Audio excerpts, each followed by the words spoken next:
Assalamualaikum warahmatullahi wabarakatuh. Alhamdulillah kita dapat berkumpul kembali pada pagi hari ini. Sebelum kita memulai pembelajaran, mari kita berdoa dulu yang akan dipimpin oleh ketua kelas. Silakan ketua kelas. Alhamdulillahirrahmanirrahim. Baik, Bapak ingin mengabsen dulu. Siapa yang tidak hadir pada hari ini? Alhamdulillah lengkap semua. Baik, pada hari ini kita akan memasuki pembelajaran pada bab yang keempat, yaitu pengurusan jenazah dan ta'ziyah. Nah, tentunya di sekitar kalian, baik itu keluarga atau tetangga ataupun lingkungan sekitar kalian, pasti selalu ada yang meninggal. Nah, ketika beliau meninggal, itu pasti ada prosesi atau acara-acara yang dijalankan. Apa kalian sudah tahu apa itu prosesinya? Nah, di prosesi tersebut banyak hal-hal yang dilakukan sebelum menguburkan jenazah. Dan hari ini kita akan mempelajari mengenai pengurusan jenazah tersebut, mengenai prosesi acaranya apa saja yang ada di dalam pengurusan jenazah. Pengurusan jenazah hukumnya adalah fardu kifayah. Artinya apa? Ketika beberapa orang atau sekelompok orang sudah menguruskan jenazah itu, maka satu kampung itu tidak lagi mendapatkan dosa, sudah diwakilkan oleh yang sekelompok orang itu. Di dalam pengurusan jenazah, yang pertama ada memandikan jenazah, yang kedua mengkafani jenazah, yang ketiga mensolatkan jenazah, yang keempat menguburkan jenazah. Nah, dari keempat ini harus dilaksanakan semuanya supaya sempurna di dalam menguruskan jenazah itu. Untuk tata caranya, marilah kita melihat video berikut ini. Memandikan jenazah. Siapakah yang memandikannya? Orang yang berhak memandikan jenazah adalah pihak keluarga. Jika pihak keluarga tidak ada yang sanggup untuk memandikan jenazah, maka keluarganya berhak memanggil siapa saja yang dapat dipercaya, yaitu pemuka agama. Persiapan sebelum memandikan jenazah. Tutup jenazah menggunakan kain. Jenazah dibawa ke tempat yang tertutup. Gunakan meja yang ada lubangnya agar kotoran bisa langsung turun ke bawah. Posisi jenazah harus terlentang. Selanjutnya, siapkan air untuk proses memandikan jenazah. Berikut ini air yang sudah dicampur dengan daun bidara dan air yang sudah dicampur dengan kapur barus. Petugas yang memandikan jenazah berjumlah 4 orang. 2 orang bertugas memegang penutup jenazah dan 2 orang bertugas memandikan jenazah. Dalam memandikan jenazah, bersihkan kotoran jenazah terlebih dahulu. Pertama, membersihkan lubang-lubang di bagian kepala. Membersihkan mata, telinga, dan hidung. Kedua, membersihkan kotoran perut dari dada sampai dengan perut bagian bawah dengan cara ditekan secara perlahan. Ketiga, membersihkan bagian dubur menggunakan handuk waslap. Selanjutnya, mewudukan jenazah. Pertama, membasuh bagian wajah.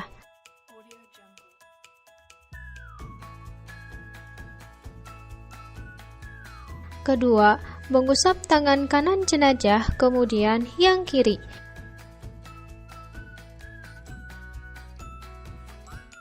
Ketiga, mengusap kepala jenazah. Keempat, membasuh kedua kaki kanan dan kiri. Selanjutnya, memandikan jenazah. Dalam memandikan jenazah, sunnah total siramannya adalah ganjil. Menyiram dari bagian kepala secara perlahan dengan hitungan ganjil. Setelah semuanya basah, kemudian disabuni dan dikeramasi. Tubuh jenazah dimiringkan ke kanan, disiram, kemudian disabuni dan digosok. Tubuh jenazah dimiringkan ke kiri, disiram, kemudian disabuni dan digosok. Setelah selesai, kemudian dibilas sampai bersih dan bilasan terakhir dengan menggunakan air kapur barus. Kemudian, handuk atau kain yang terbentang di atas jenazah ditutupkan dan dihandukkan ke tubuh jenazah. Kemudian, kain yang basah disingkirkan dan diganti dengan kain yang baru. Setelah semuanya selesai, jenazah siap dikafani. Mengkafani jenazah. Alat-alat yang harus disiapkan dalam mengkafani jenazah yaitu: pertama, kain kafan. 3 helai kain kafan untuk laki-laki dan 5 helai kain kafan untuk perempuan. Kemudian, ukur kain kafan berdasarkan lebar tubuhnya. Jika lebarnya 30 cm, maka kain kafan yang dibutuhkan selebar 90 cm. Jika lebarnya 40 cm, maka kain kafan yang dibutuhkan selebar 120 cm, yang berarti setiap lebar tubuh jenazah dikalikan 3. Kemudian, ukur kain kafan berdasarkan panjang tubuhnya. Jika panjang jenazah 180 cm, maka kain kafannya dilebihkan 60 cm. Yang berarti setiap panjang tubuh jenazah ditambah sepertiganya. Kemudian, gunting kain kafan secukupnya untuk tali pengikat jenazah. Tali pengikat jenazah yang digunakan harus dalam bilangan ganjil. Kedua, kafas. Kafas digunakan untuk menutupi lubang yang terdapat pada jenazah seperti lubang hidung dan telinga. Ketiga, minyak wangi cendana. Minyak wangi ini digunakan untuk memberi wewangian pada jenazah. Keempat, meteran. Meteran digunakan untuk mengukur tubuh jenazah. Kelima, siapkan perlengkapan jenazah. Bagi laki-laki, siapkan baju, pengikat kepala, dan cawat. Begitupun dengan perempuan, siapkan baju, kerudung, dan cawat. Cawat digunakan untuk menutupi kemaluan jenazah. Keenam, kapur barus. Hal yang harus dilakukan dalam mengkafani jenazah yaitu: pertama, mengoleskan minyak wangi cendana dan kapur barus pada kain kafan dan tubuh jenazah yang bersentuhan langsung dengan jasad. Kedua, siapkan kain kafan dan tali pengikat jenazah. Kemudian, letakkan tali pengikat jenazah di bawah kain kafan. Selanjutnya, pindahkan jenazah ke atas kain kafan. Ketiga, diberi kapas pada lubang telinga dan lubang hidung jenazah. Keempat, pakaikan perlengkapan pada jenazah laki-laki seperti baju, pengikat kepala, dan cawat. Begitupun pada jenazah perempuan, pakaikan perlengkapan baju, kerudung, dan cawat. Kemudian, tarik kain kafan sebelah kiri, diikuti dengan ujung kain kafan sebelah kanan jenazah. Setelah itu, ikat dengan tali simpul yang bisa dibuka. Perlu diperhatikan tentang posisi imam di hadapan jenazah. Posisi imam sejajar dengan kepala jenazah jika jenazah itu laki-laki. Sedangkan posisi imam sejajar dengan perut jenazah jika jenazah itu perempuan. Salat jenazah diawali dengan bacaan niat, "Usolli ala hadzal mayyiti arba'a takbiratin fardal kifayati ma'muman lillahi ta'ala." Teman-teman, sholat jenazah itu dilakukan dengan 4 kali takbir ya. Takbir yang pertama, setelah itu membaca surah Al-Fatihah. Lalu setelah takbir kedua, membaca sholawat Nabi, Allahumma salli ala Sayyidina Muhammad wa ala ali Sayyidina Muhammad. Dilanjutkan takbir ketiga, membaca doa untuk jenazah. Jika jenazah itu laki-laki, doanya Allahumma ghfir lahu warhamhu wa'afihi wa'fu anhu. Sedangkan jika jenazah itu perempuan, doanya Allahumma ghfir laha warhamha wa'afiha wa'fu anha. Takbir yang keempat, membaca doa untuk keluarga jenazah. Jika jenazah itu laki-laki, doanya Allahumma la tahrimna ajrahu wa la taftinna ba'dahu waghfir lana walahu. Sedangkan jika jenazah itu perempuan, doanya Allahumma la tahrimna ajraha wa la taftinna ba'daha waghfir lana walaha. Lalu diakhiri dengan salam. Menguburkan jenazah. Hal yang harus dilakukan dalam menguburkan jenazah yaitu menggali lubang lahat.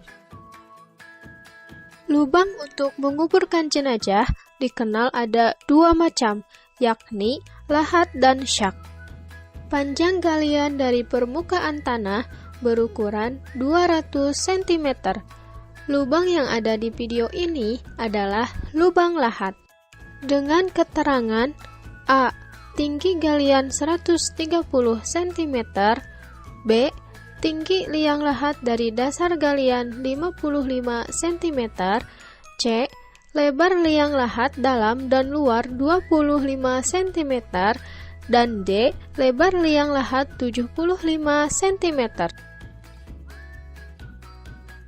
Selanjutnya, membawa jenazah ke kubur dari arah posisi kaki jenazah. Turunkan secara perlahan dengan membaca Bismillahi wa ala sunnati Rasul. Jenazah dimasukkan ke dalam liang lahat. Tausiah bisa disampaikan pada saat dimasukkan ke dalam lubang lahat atau setelah dikuburkan. Meletakkan posisi jenazah di dalam kubur dengan posisi berbaring ke arah kiblat. Selanjutnya, jenazah diberi bantalan kepalan tanah pada sisi kepala jenazah. Selanjutnya, melepas tali pengikat pada jenazah. Kemudian, lubang lahat tersebut ditutup oleh papan. Setelah lubang lahat ditutup, maka setiap muslim yang hadir disunahkan menggenggam tanah dengan 3 genggaman, lalu taburkan ke dalam kuburan. Kemudian, lubang kubur tersebut ditutup dengan tanah. Meninggikan kuburan agar diketahui bahwa itu adalah kuburan sehingga tidak dihinakan. Kemudian, tancapkan batu atau papan di atas kuburan, tepat di atas kepala dan kaki jenazah, tujuannya agar dikenal. Hendaknya setiap muslim yang hadir berdoa setelah jenazah dikuburkan. Nah, itulah tadi video-video dari pengurusan jenazah. Selanjutnya, ta'ziyah. Ta'ziyah berasal dari kata al-'iza'u yang artinya sabar. Maka ta'ziyah berarti menyabarkan dan menghibur orang yang ditimpa musibah dengan mengucapkan kata-kata atau melakukan sesuatu yang dapat menghilangkan luka dan meringankan derita orang itu.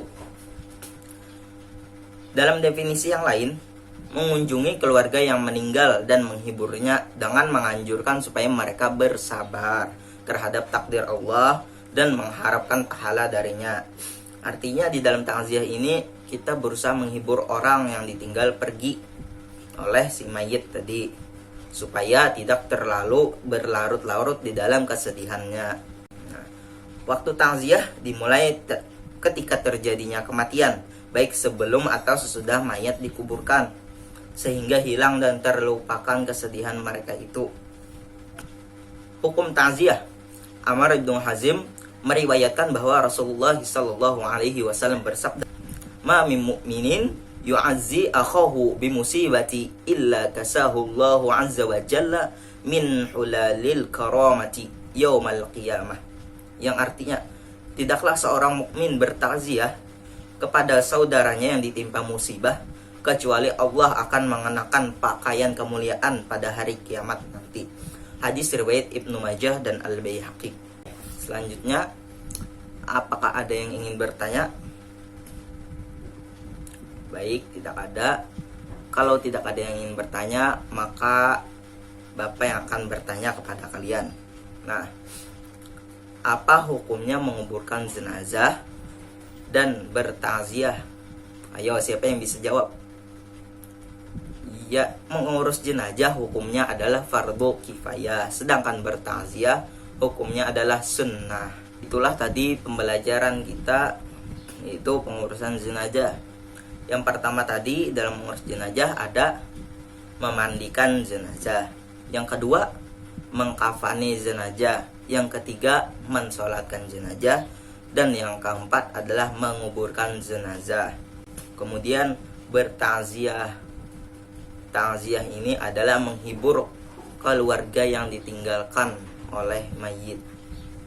Baik, kita tutup pembelajaran pada hari ini. Marilah bersama-sama kita berdoa kembali yang akan dipimpin oleh ketua kelas. Silahkan. Amin. Alhamdulillahirrahmanirrahim. Baik, bila Bapak ada salah dan khilaf mohon maaf. Wassalamualaikum warahmatullahi wabarakatuh.